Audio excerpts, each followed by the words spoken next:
Good morning, I'm Brian Reagan. This is Tyler Kelly. and we welcome you to Mornings with Brian and Tyler. Today we're in Proverbs 29, verses 12 through 14, Tyler. If a ruler pays attention to lies, all his servants become wicked. The poor man and the oppressor have this in common: the Lord gives light to the eyes of both. The king who judges the poor with truth, his throne will be established forever. Okay.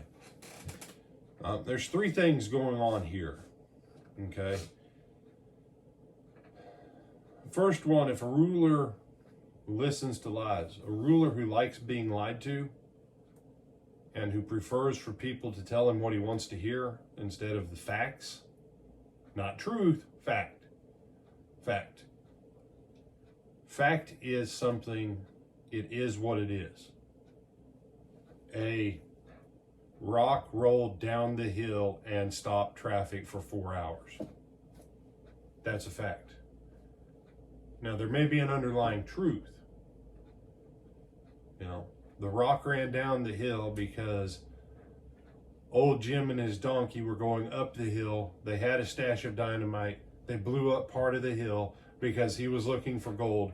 And now that whole area is being swarmed with people gold mining because they were stuck there for 4 hours. Okay. That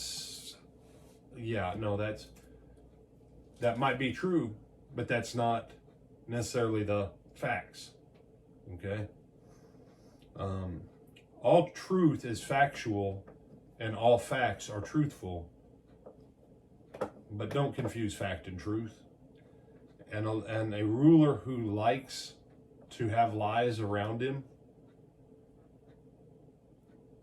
he's going to be surrounded by wicked people because wicked people like to be those kind of people, but he also creates it.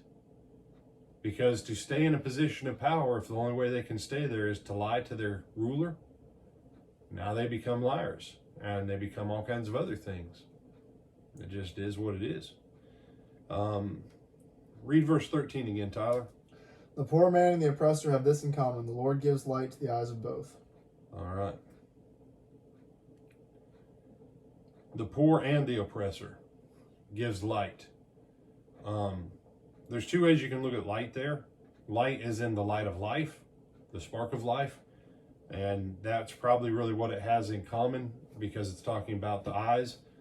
The other possibility is the wisdom of the Lord is available for both if they'll receive it, and they can receive light like that. And then the final one, if a king judges the poor with equity, his throne will be established forever. Don't mistake this for saying you have to protect the poor on everything in court. No. Even the Old Testament law says do not give preference to a poor person in court just because he's poor. No, judging the poor with equity is that you weigh it out and you do what's right. But generally what happens is because the poor, they don't have a good defense. Maybe they don't have a good education. They aren't as crucial to the economics. And so a lot of times the poor get run over. And a king judging the poor with equity is not that he gives preference or deference to the poor. It's that he actually looks at the merits of the case and he says, no, this is what's right, this is what's wrong. And he does it according to the word of the Lord. And he protects the justice of the poor because it's the right thing to do. And so there's that difference. So verse 12, wicked rulers with wicked people.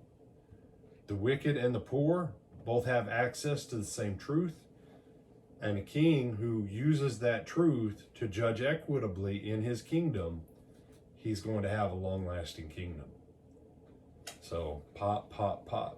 So little interesting, pattern there that it hinges right there on verse 13. Other thoughts, my brother? No, sir. All right, with that, I'm Brian Reagan. This is Tyler Kelly. And Lord willing, we'll see you tonight.